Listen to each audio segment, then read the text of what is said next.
So, the archaeologically excavated materials can tell us a lot about the division and access to resources and spatial segregation of Uruk Mesopotamian society.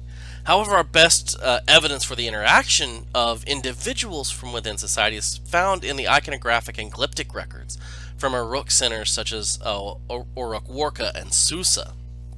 So, we've already talked about in reference to the Proto-Dynastic period, the importance of leadership positions in Mesopotamia. Remember the handle of the ivory dagger that we saw at Abydos, depicting that man in the net skirt and battling off lions through this. But what we can kind of represent here is a clear idea of stratification.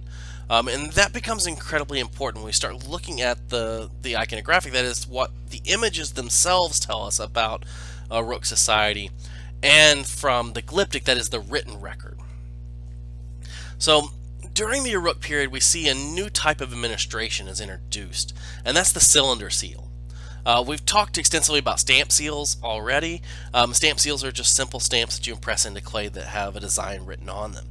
Cylinder seals are meant to be rolled into clay, and they have a repeating design, so you can kind of seal larger objects with them, and you have that same repeating design through it. So it's a small stone on which an image is carved in relief, and so when you roll it over wet clay, you get that kind of uniform, repetitive imagery.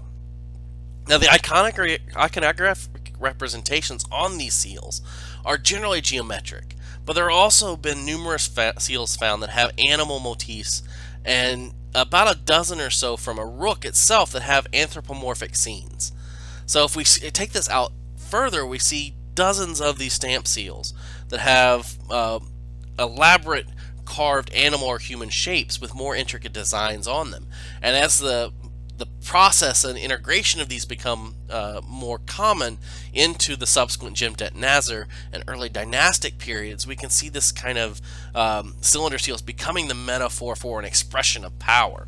And that starts relatively early on in the Uruk period. So cylinder seals become an important representation.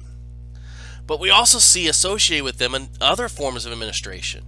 In addition to cylinder seals, we also see the development of new accounting techniques, and in particular these clay bullae. And the best way to kind of think about these is as clay envelopes. And so a sheet of clay that you would fold up into each other and enclose inside of it a number of tokens that's then sealed with a stamp or a cylinder seal to show that it's been sealed up. And you can kind of think about this as a receipt.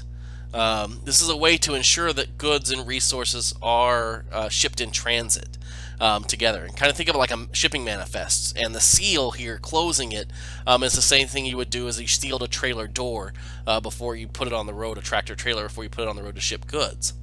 So inside of these bullae are multiple shapes of tokens.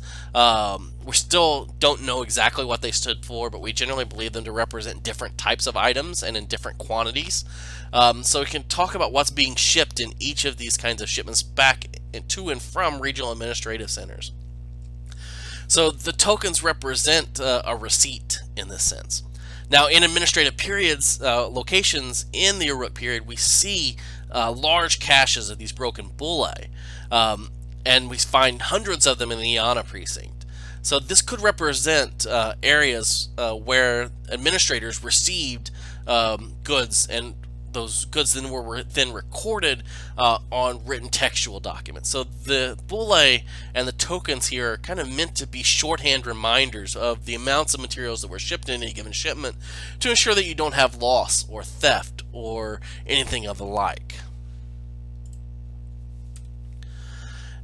And it's this accounting measures that ultimately leads to the development of writing in the Uruk period.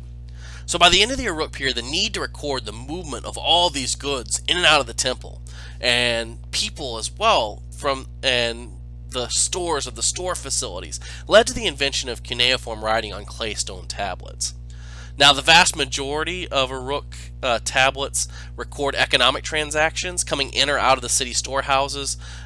So, for example, here you can see on this one, this is about a festival, a beer festival occurring within the city, and you can kind of see there are 3 days of the festival. And here you can account 5 big vessels of beer, 35 small vessels of beer, and 60 other vessels of beer that were given out on this day. So these all come out of the temple storehouses for high-ranking officials and for festivals. So the recording here is represented in that. The key tablet is the standard professions list. Here we see specialized jobs including gardeners, cooks, bakers, smiths, jewelers, and potters on the lower classes of society, but we also see things like a king and an overseer and priest. So we see a very strong level of craft specialization. Now, in addition to that, these overseers and temple authorities were recording payments to workers in particular. And this is what we see in this tablet here.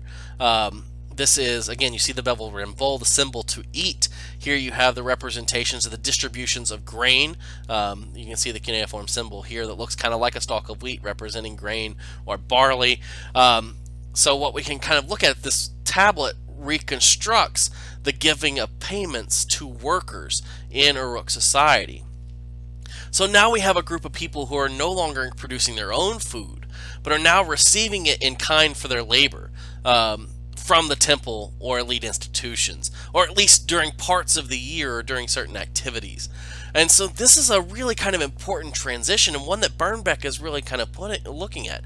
It creates for the first time an idea of a state subject. Think back to the videos you would have watched in class, in the last class period, where now Uruk Mesopotamia is very much crafting subjects who are accepting their dominance over them, and they're accepting it in the very most basic way that you can through the consumption of food. Right? The consumption of the rations sponsored by the state are a tacit acknowledgement of the state's power over the individual. And it would have created a dependence on the state through this practice. So we can kind of look at this as being a very carefully manipulated idea, as creating a subjectivity as worker in Uruk Mesopotamian society.